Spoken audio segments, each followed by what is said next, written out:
Hey there. So I'm playing with a question today. The question is, let me read it. If I trusted myself fully, would I require fear? I'm playing with this question today because I'm noticing how fear can take over my voice. And when fear takes over my voice, what I'm noticing is that I start to feel pretty crappy inside.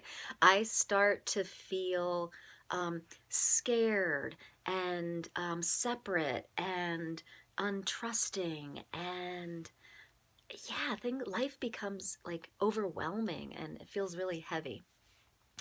What brought this up was a shooting that happened in Thornton, Colorado yesterday. And it really hit home because a lot of times I'm in stores like Walmart or Costco or Target where my son is on the other side of the store wanting to like look at toys or something, and I'm like, maybe not the other side but a few aisles down. And it occurred to me that if I was in that situation and heard gunshots, oh my gosh, like would I run out of the building? Would I go find him? Would he run? Like what what would we do? And while it may be kind of interesting to play out like a strategy plan of, hey, have a conversation about what would we do? Like how would we be our superhero selves? But that's not where I was going with the conversation I was having with my husband right before bed. I started to get into panic mode. I started to get into fear and worry. And I started to realize that fear was taking over my voice. And it did not feel good at all. So I stopped in my tracks and said, I'm going to stop here. um, I don't have to plan for a future reality that's not even here. So, yes, I do want to have that kind of, what if situation and just play strategy with my sons. But for the most part, I really want to focus on gratitude and focus on safety and focus on, um, I don't know, like the good things in my life because I have a theory that what we put our energy on, more of that happens. And what I've noticed with some of the shootings that have been happening through the years is that there's a lot of media on it, there's a lot of worry about it, there's a lot of focus on these tragedies.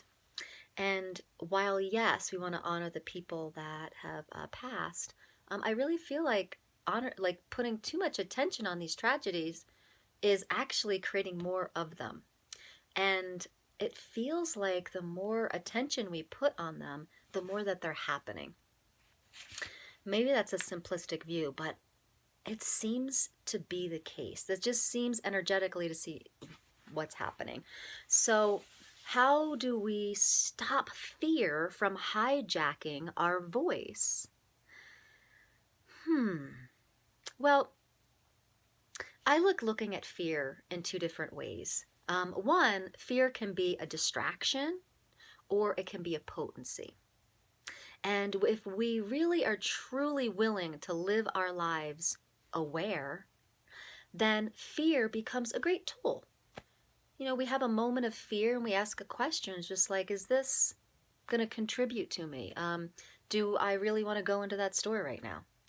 How many people had awareness before they decided not to go to work the day of the 9/11? So many people have those stories that I just um, had an inkling to call out of work, or I was sick, I didn't want to be there. And so this is awareness. This is living by awareness. So if I trusted myself fully, would I really need the distraction of fear? Would I even need fear? Um, if we had awareness, we may even have awareness before we even have to experience fear. But sometimes fear comes up to say, hey, red alert, are you paying attention? And, maybe that's our awareness saying, hey.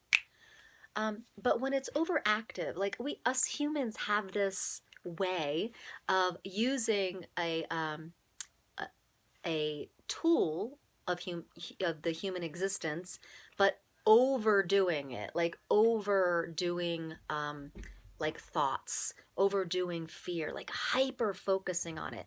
And so like thoughts are a really good example. Our thoughts and our mind, it's a great tool. But in this Western culture, we've actually like just overdone it on the thoughts, and we've identified ourselves with the thoughts and our belief systems, and we've really created this whole limiting limited reality from hyper focusing on our mind and our thoughts. Well, the same thing goes with fear. Fear can be a great awareness tool. But if we're hyper focusing on it, um, we're creating a lot of heaviness in our life. And we could be creating more of the things that are causing us to be fearful. So, what does this have to do with your voice? Your voice matters. And what if you caught yourself? What if all of a sudden you became aware, wow, I'm perseverating on this. I'm letting fear take over this whole conversation. And what if we stopped in our tracks and said, this doesn't feel good. What else is possible? You know? Um, so, yeah. So, how can we use fear as an awareness tool rather than something that's going to debilitate and limit our lives? And it really does happen through our voice. We can hear ourselves talking to, friends, or the mom at school, and just talking about the fear factor. What if we had the awareness to just stop those conversations? Stop putting energy into that that field of vibration. What could change? And so I did. It was one of those moments last night where I stopped myself in my tracks and I stopped the conversation. I was like, this isn't serving me anymore. And so, and you can feel when it's not contributing to you anymore. You can feel it. You start to feel heavy and overwhelmed and hopeless.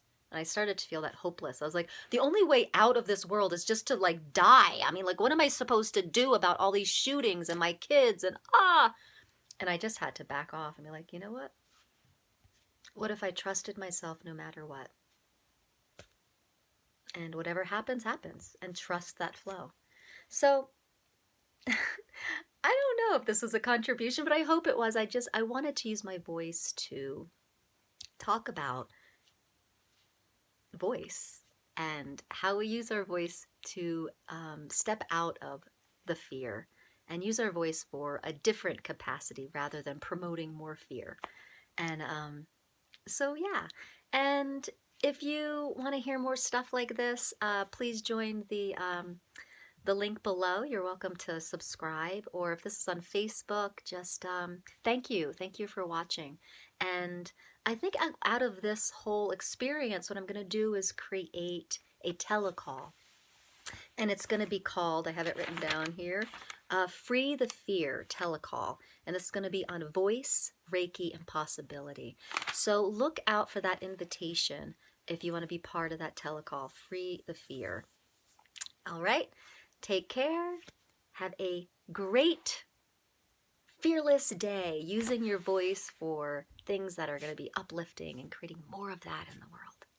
Bye.